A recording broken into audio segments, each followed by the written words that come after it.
नमस्कार. तुम्ही पाहताय आवाज लोकशाहीचा. मी विजय चव्हाण.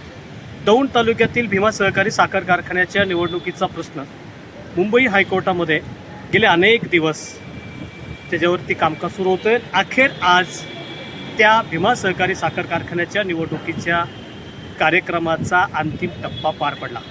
न्यायालयानं आज कारखान्याची निवडणूक घेण्यासाठी खऱ्या अर्थानं एक प्रकारचा संदेश आणि आदेश दिला असं आपण म्हणूया.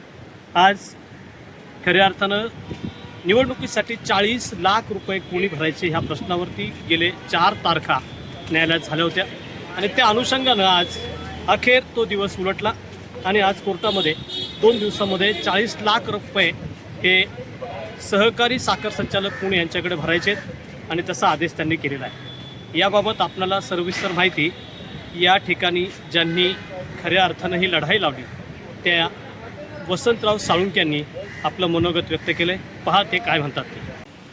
साळुंके साहेब, आज काय घडलं?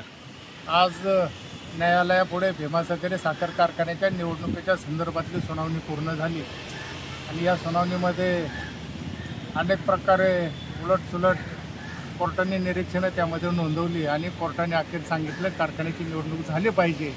परंतु कारखान्याकडे निधी नसल्यामुळं आम्ही तालुक्यामध्ये भीमा पाटस बचाव संघर्ष समिती म्हणून आम्ही स्थापन केली होती. या समितीच्या मार्फत आमच्या संयुक्त खात्यावरती जो काही 38 लाखाचा बॅलन्स होता तो कोर्टाला आम्ही दाखवला. कोर्टाने सांगितलं 40 लाख रुपयाच्या निधीची आवश्यकता आहे, एवढी रक्कम आपण भरा. आणि कोर्टाने असं सांगितलं की ज्या दिवशी आपण रक्कम भरताल तिथून पुढे 4 आठवड्यात निवडणूक प्रक्रिया म्हणजे मतदार यादीचा कार्यक्रम प्रसिद्ध होईल आणि त्याकरता राहिलेली जी रक्कम असेल, जो आणखी काही खर्च येईल, तर त्याकरता कोर्टाने सांगितलं तुम्ही आम्हाला बॉन्ड द्या.